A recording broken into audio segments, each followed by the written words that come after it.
Olá pessoal, dando início agora a mais um podcast da Beneficência Portuguesa de Santos. Sempre aqui com muita informação, temas importantes, necessários para a saúde das pessoas. E hoje, um tema também muito importante, com uma pessoa muito especial. Eu tenho aqui ao meu lado o presidente da Beneficência Portuguesa, a senhora Ademir Pestana.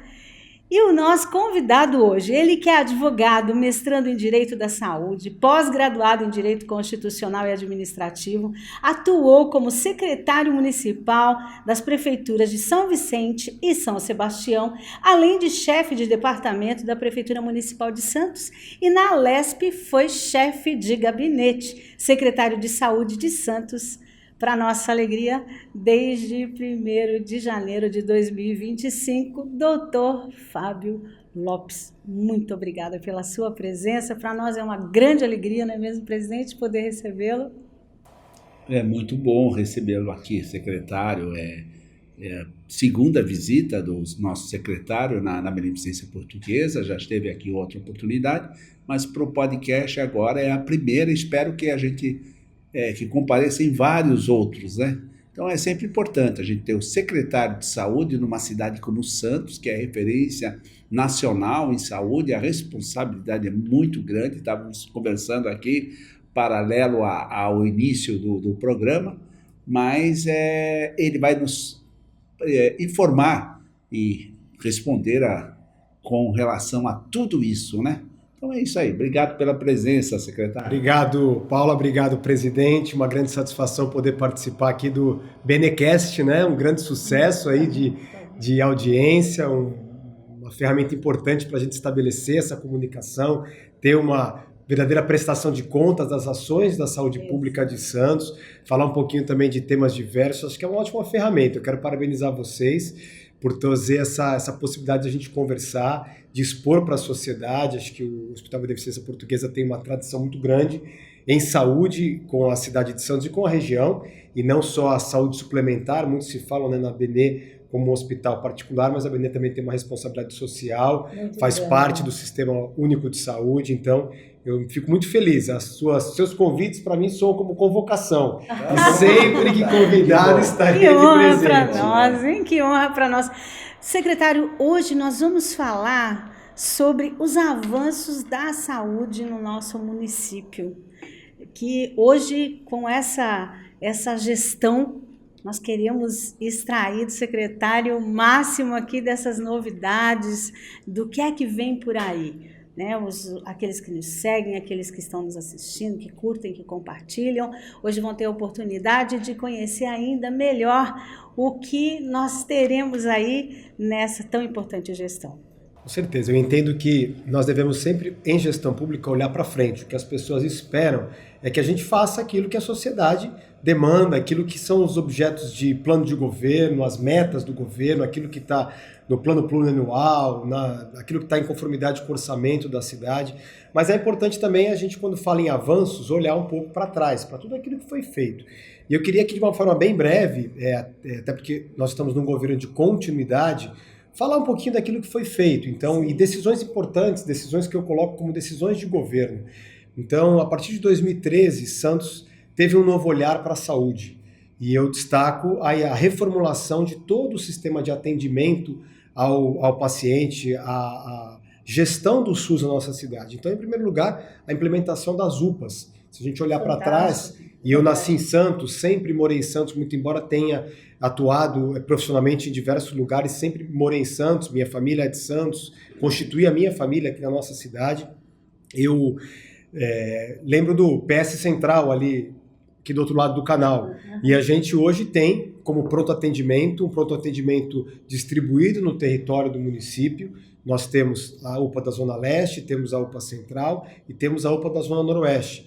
Decisão de governo, são instituições publicizadas, ou seja, tem OSs ali fazendo a gestão, recebendo o repasse da prefeitura, mas fazendo com que a gente tenha e consiga implementar uma ferramenta mais dinâmica, né, na gestão dessas unidades. Nós todos lembramos da história e da riqueza do Hospital dos Estivadores também, um hospital hoje público, Sim. que em um momento da história foi preciso encarar o desafio de abrir o hospital e oferecer atendimento aí não só para Santos, mas para toda a região.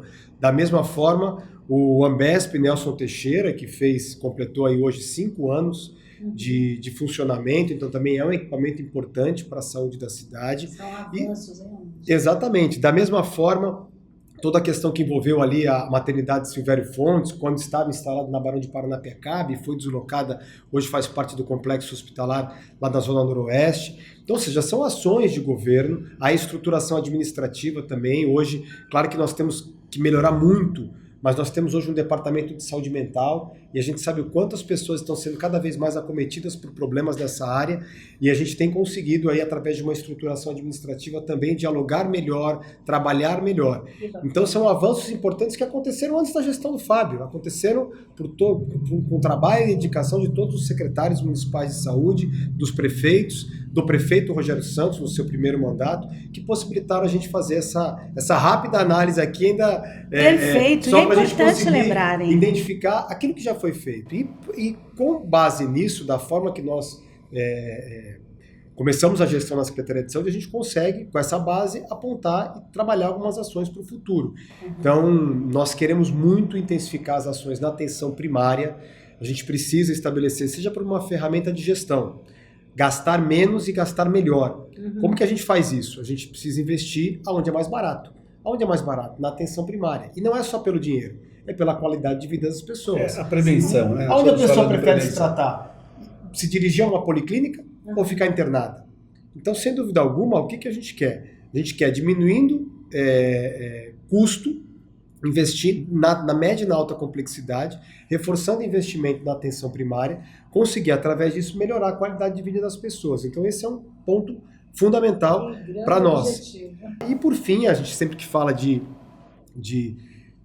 saúde e de avanço, a gente precisa também falar de estrutura, e a gente vai entregar no próximo ano um hospital infantil pediátrico na Zona Noroeste da cidade.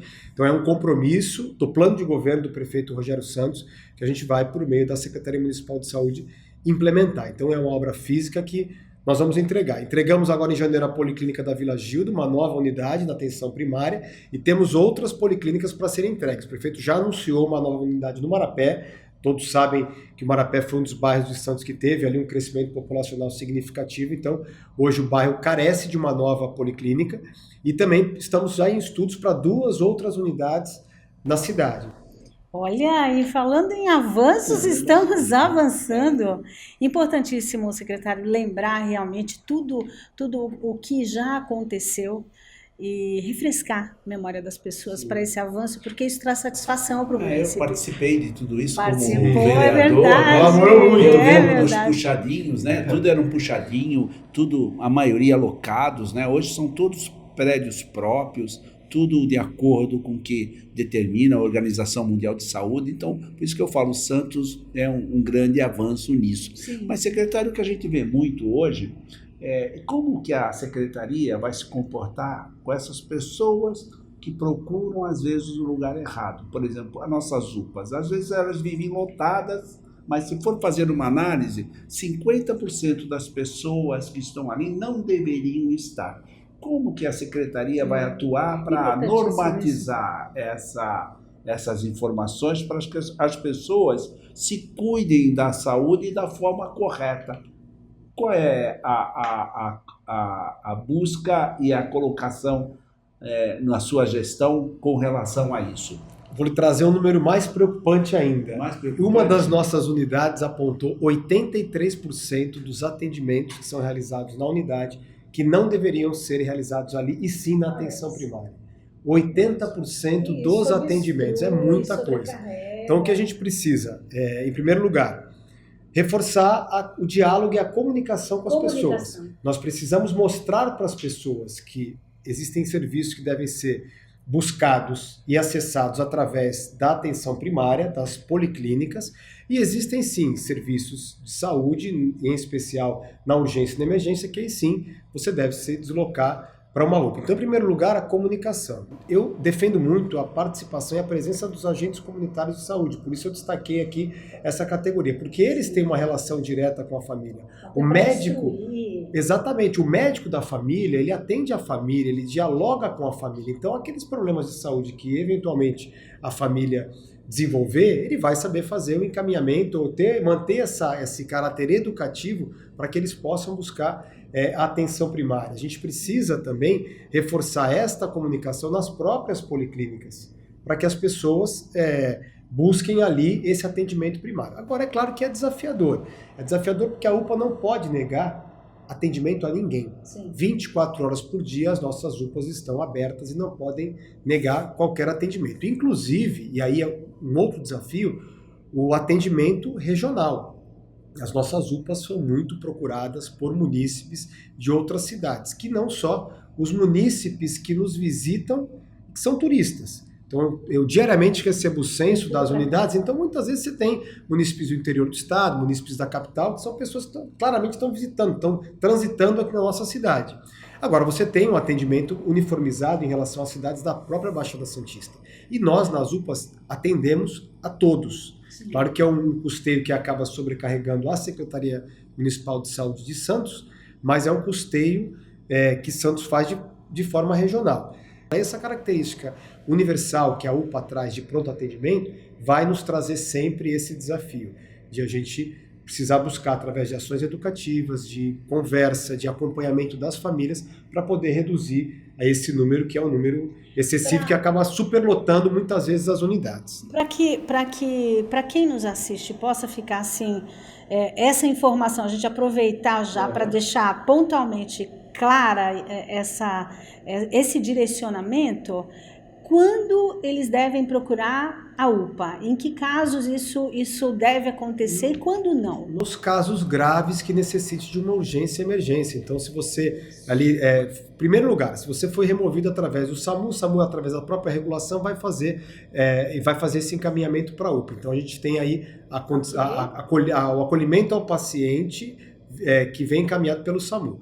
E se você tem um sintoma grave, o sintoma de um AVC, o sintoma de um infarto, se você tem um acometimento de algo que efetivamente é grave. Uhum. Se você tem uma simples dor de cabeça, se você muitas vezes quer fazer um curativo, que uma policlínica tem toda a condição de fazer, você se dirige até a atenção primária. Então, os casos graves, UPA, os casos que não são graves, as policlínicas estão abertas. Importante ressaltar que a gente tem 35 policlínicas espalhadas pela cidade, as policlínicas estão abertas de segunda a sexta-feira, aos sábados a gente tem um plantão de 5, 6, 7 policlínicas, sempre às sextas-feiras a prefeitura indica as policlínicas que estarão abertas nos sábados, então a gente tem condição de fazer uma cobertura de uma forma descentralizada, que não através do pronto atendimento. Ok. E eu acho que isso é bem esclarecedor. Secretário, vacinações. Vacina é um tema fundamental, um tema muito importante, em momento que a gente ainda combate muito a desinformação, né? E uma das justificativas das policlínicas permanecerem abertas aos sábados é para a gente acolher essas pessoas que buscam aí a vacinação.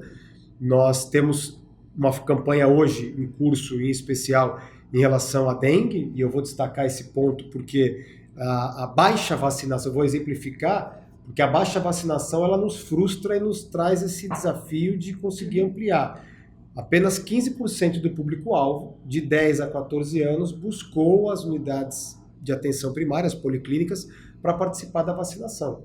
2 doses, o esquema vacinal em 2 doses, uma primeira dose, 90 dias a segunda dose, e só 15% concluíram esse processo. Então é um número frustrante, eu estou falando de crianças e adolescentes, pessoas que têm ali pais responsáveis, avô, tio, ou seja, tem família para poder se deslocar até uma unidade, a gente tem apenas 15%, com uma doença que está aí pública, tem divulgação em todos os níveis de comunicação, em todas as esferas, a prefeitura, o estado, a União, todos falando a respeito disso, e a gente tem uma baixa adesão. Então, aproveitar a audiência aqui, a relevância do podcast, para ressaltar que a vacina é segura, para incentivar os pais e responsáveis que busquem as nossas policlínicas, não só em relação a vacinação da dengue, que eu exemplifiquei aqui em razão da baixa adesão, mas todos os tipos de vacina, que procurem as unidades e que, em primeiro lugar, se tiver qualquer dúvida, busque orientação médica. Que não se oriente através do Google, que não se oriente através do amigo, que não se oriente através do grupo de WhatsApp. Tem dúvida? Procura um médico e busca aí a opinião dele, o posicionamento dele em relação à vacinação. Na verdade, os profissionais têm sempre repetido essa informação, que a população não busque o Google, mas busque o médico, os canais, né, os profissionais que podem realmente trazer essa instrução. Secretário, quanto à oferta de leitos de internação na cidade, como é que está essa oferta hoje?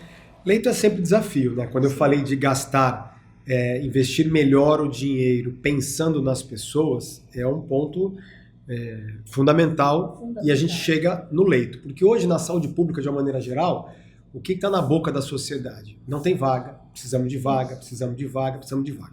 E se a gente ficar cada vez mais investindo na média e na alta complexidade, e vaga, cada vez mais a gente vai estar deixando de investir na atenção primária e na prevenção. Sim, então o que a gente precisa? Focar na atenção primária. Mas precisamos também ofertar vagas. Então hoje, na cidade de Santos, a gente tem um número significativo de vagas, nós temos mais de 400 vagas contratadas, próprias e contratadas no município, de enfermaria, nós temos mais de 80 vagas de UTI, nós temos pediátrica, materno, neonatal, então, ou seja, existe uma oferta de vagas relevante, mas a gente precisa trabalhar dentro de um equilíbrio, ofertando as vagas, o que é desafiador pelo custo que a saúde tem. A gente está hoje no hospital, um hospital que assim, o presidente aqui sabe das dificuldades para fazer essa conta. Mas tem custo. Exatamente. Saúde não tem preço, mas tem custo. Exatamente. Né? E a responsabilidade que ele tem aqui para fazer as contas do hospital fechar, para que o hospital permaneça aberto, é a mesma responsabilidade que eu tenho de fazer com que a saúde continue funcionando de uma forma adequada na nossa cidade, e é desafiador. Nós temos, como eu falei, sem dúvida alguma, Santos é uma referência em saúde pública, seja no ponto de vista regional, mas também estadual. Nós temos um número importante de vagas para poder ofertar para o nosso munícipe. Mas não podemos perder o foco e simplesmente ter o alvo de vaga. A gente precisa ter um reforço na atenção primária para prevenir doenças e evitar que o paciente precise acessar essas vagas. E com relação a essa prevenção, que realmente seria o mais adequado, né? Se essa educação com relação à população de, ao invés de socorrer quando ficou urgente, ao invés de se fazer um tratamento, né, um acompanhamento ambulatorial, uma prevenção, dentro desse assunto prevenção, algum projeto, o que teríamos na cidade para a prevenção? Temos várias ações, eu vou destacar uma delas que eu entendo que é bastante relevante, porque e é minha responsabilidade como gestor de ter, é claro, que uma atenção em relação à saúde das pessoas, mas também tem uma responsabilidade na gestão dos recursos do município. Nós temos um número muito elevado de absenteísmo, nós temos um número muito elevado de pessoas que marcam consulta e não comparecem à consulta. Nós temos um número elevado de pessoas que passam na consulta, faz o exame, agenda a consulta, marca o exame e não vai no exame. Agenda a consulta, vai na consulta, vai no exame e não volta depois para o médico poder analisar o laudo do exame ou analisar o exame diante do paciente e fazer o encaminhamento para o tratamento. Então nós temos em todas as unidades de atenção primária um número absolutamente elevado. Em primeiro lugar, uniformizar a forma de computar esse absenteísmo, de uma maneira geral. Depois nós vamos ver mecanismos para poder atacar, seja através de campanhas educativas, seja através de uma ferramenta digital, uma simples confirmação de consulta através de WhatsApp, por exemplo, para relembrar aquela pessoa que ela tem a consulta naquele momento, da mesma forma o exame, mas estabelecer mecanismos para a gente reduzir, é uma meta a reduzir. E quando eu falei de prevenção e custeio, é justamente por isso. Se a pessoa não faz acompanhamento médico, ela está mais suscetível a ter um agravamento do seu problema. Se o médico está lá à disposição, o exame está à disposição, nós estamos pagando essa conta. Ele vai acessar novamente esse mesmo sistema que estaria preparado para ele acessar naquele momento que ele deixou de participar da consulta. Então, sem dúvida alguma, dentro das ações de prevenção, por essa responsabilidade de gestão, a gente vai atacar de forma contundente o absenteísmo. Ok. Em relação aos exames, que ainda há uma espera grande, alguma ação com relação a isso para a gente melhorar? Era bom até abordar com relação aos exames, Paula, porque alguns exames na saúde pública às vezes são mais rápidos que às vezes até muitos planos de saúde. Assim, isso é verdade. Agora, a gente vê aqui no alguns hospital. outros tipos de exame que precisa fazer licitação, precisa contratar de terceiros, às vezes é limitado pelo próprio custo, né? Porque como o secretário aqui falou, e a gente está aqui à frente do hospital, a gente sabe, o dinheiro é sempre curto, então ele tem que ser otimizado para que atendam todos. E às vezes há uma certa espera, porque às vezes precisa fazer até uma licitação, mas há um avanço muito grande nesse sentido. Sim, nós temos, de maneira geral, um tempo de espera satisfatório comparado com outras localidades e comparado até com os próprios indicativos do Estado. Claro que em alguns momentos, como o presidente colocou, por uma dificuldade de contratação, por um ajuste de preço, por uma série de especificidades, você tem ali uma ação mais prolongada em relação a um exame. Mas, de maneira geral, a gente consegue fruir bem os exames da cidade de Santos. Não é especificamente um exame, mas é um ponto que eu trago à reflexão para a gente poder enfrentar quando a gente fala de fila. Nós temos hoje, sim, um número importante de cirurgias de catarata que precisam ser realizadas em ambiente hospitalar. Essas cirurgias, especificamente, pela necessidade de fazê-las em ambiente hospitalar, seja por causa de uma comorbidade, da idade, de uma cautela médica, ela acaba, sem dúvida alguma, trazendo uma dificuldade de você conseguir dar vazão. Então, as cirurgias são realizadas, mas elas não são realizadas da mesma forma que a gente se depara com muitos mutirões de cirurgia de catarata que são realizados. Então, ou seja, existem pontos específicos, exames de formas específicas, que muitas vezes acabam apontando ali para uma espera inadequada, mas rapidamente a equipe da saúde, a nossa regulação, a gente age para conseguir diminuir esse tempo e atender adequadamente o paciente. Ok, com relação à prevenção da dengue, porque continuam crescendo os casos e até por conta do clima, há uma proliferação do mosquito, uma ação, quais são as providências hoje? Nós lançamos aí recentemente uma campanha de enfrentamento, aí é hora de agir, de enfrentamento ao Aedes aegypti, é uma campanha que visa anunciar algumas ações que a prefeitura implementou e reforçou, e também conscientizar as pessoas, sempre nesse caráter de gestão e de educação. Então, em primeiro lugar, nós dobramos o número de mutirões realizados nos bairros. Nós já passamos por diversos bairros da cidade, 2 vezes durante a semana os nossos agentes de combate às endemias visitam residências, sempre pré-avisando os zeladores, os porteiros, as pessoas no bairro de que os agentes estarão. E aos sábados eles fazem uma repescagem em imóveis que eles não conseguiram entrar, seja porque não tinha ali uma pessoa para abrir a porta, ou então porque a pessoa teve, no primeiro momento, uma resistência. Então é importante aproveitar aí a audiência do podcast, dizer que os nossos agentes ainda tem o uso do drone para isso? Temos o drone também, temos o drone. Queria só destacar a vestimenta do nosso agente, né? Ele está de jaleco verde, crachá, então sempre se identificando para poder acessar a residência. Então recebam os nossos agentes para poder eliminar os focos nas residências.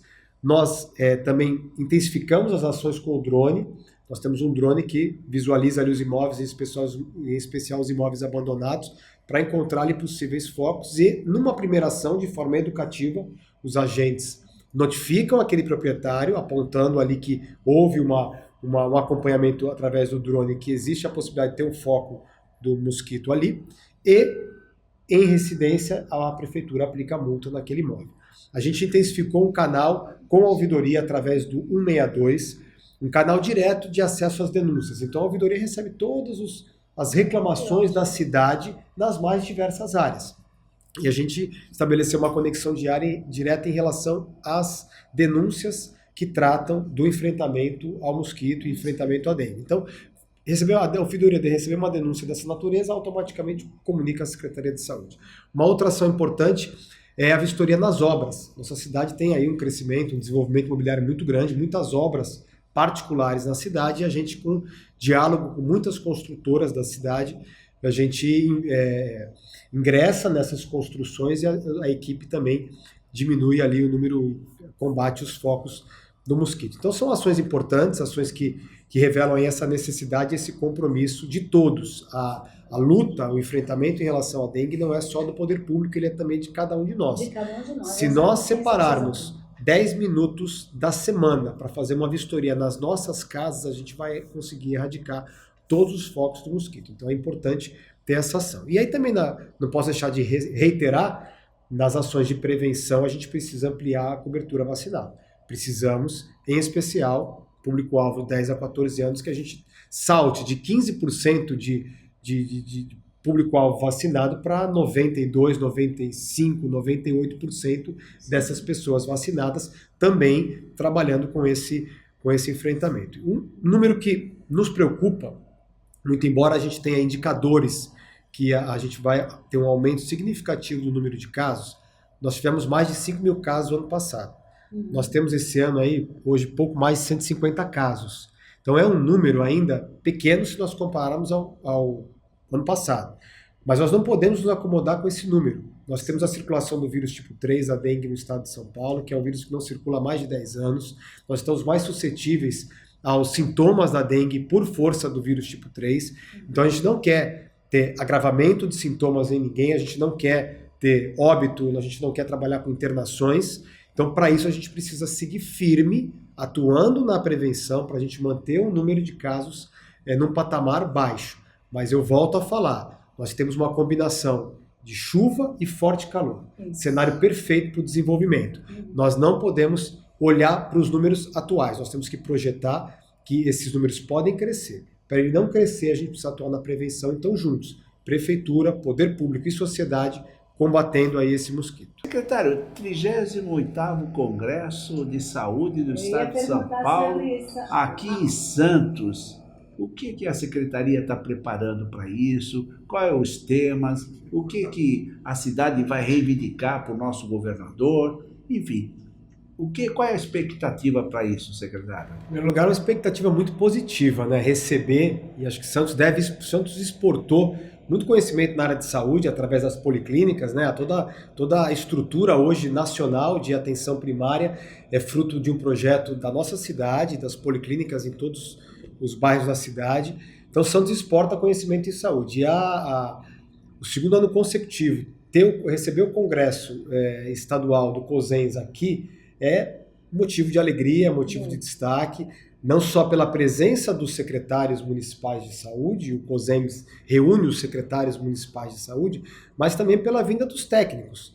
Muitos técnicos de secretarias de saúde vão participar. A gente tem uma expectativa de quase 4 mil pessoas virem a Santos para participar do Congresso. Nós estamos aqui no final do nosso tempo, mas com uma alegria muito grande de ter podido receber o secretário aqui com tantos esclarecimentos, tantas boas notícias, e vai ser a primeira de muitas outras. Já sim, fica aí o convite. Pelo contato do Hospital Beneficência, o Hospital Filantrópico, da qual nós temos uma parceria muito grande, e a presença do secretário aqui é constante. Às vezes não está nas câmeras, mas está através do contato, né, dos agentes públicos, enfim, há todo esse envolvimento. E é isso, a gente está aqui feliz. Agradecemos aqui a sua presença, a presença do presidente Ademir Pestana, e já fica o convite para uma próxima vez. Podcast Beneficência, Medicina e Saúde chegando até você. Tchau, tchau, pessoal!